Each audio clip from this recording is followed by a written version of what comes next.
Hey everybody, just wanted to do a quick video today. There's some stuff going on in regards to currencies around the world, and obviously it's been a hot topic for me the last year or so.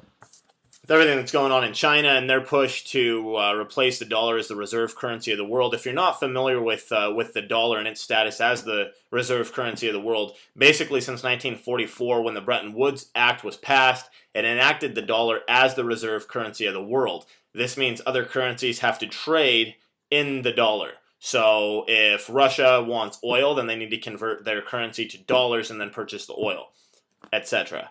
And in recent weeks, China and Japan have made an agreement that they will trade with their own currencies and use the yuan and not use the dollar. And just here recently, looks like Russia is jumping on that same deal, and Iran, Brazil, some Indonesian countries. So China's taking steps to isolate the dollar and get other countries on board with the yuan. And I believe this is a push to for them to try and replace the dollar as the reserve currency of the world. And this has been going on for a while. There's been, they call it the trade wars, manipulation of currencies. I wrote a blog post about this, Race to Zero.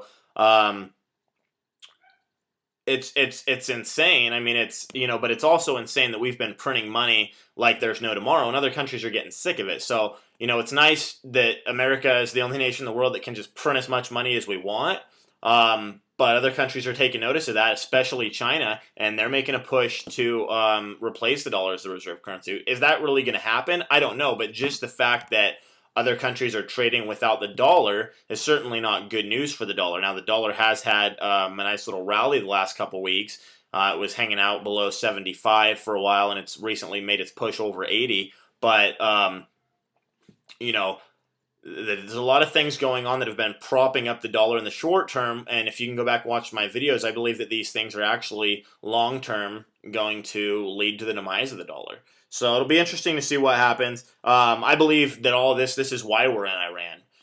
We want these oil-producing countries to be using the dollar. We want to overthrow the president they got in there and make sure that they're going to keep using the dollar. And because they're an oil-producing nation, and those are the nations that that are important in this in this global economy we're in right now. I mean, oil's huge. So China's been buying gold, silver, oil, companies that produce gold, silver, oil, commodities, and they're really trying to set themselves up, I believe, to take over the United States as the leading economy of the world and push for their currency to become the reserve currency of the world. Now, I don't really know if the dollar will ever be replaced by a reserve currency or not, or if we'll just end up getting a new global currency. So it'll be interesting to see. But just wanted to take a moment. I think this is stuff we should all be aware of what's going on. I'm not saying America's right. I'm not saying China's right. I mean, let's face it, the global financial system's a mess with everything that central bankers are doing and have been doing, for hundreds of years, most notably in the last 100 years with the Federal Reserve and its actions. But anyways, I hope you learned something, and we'll talk to you soon.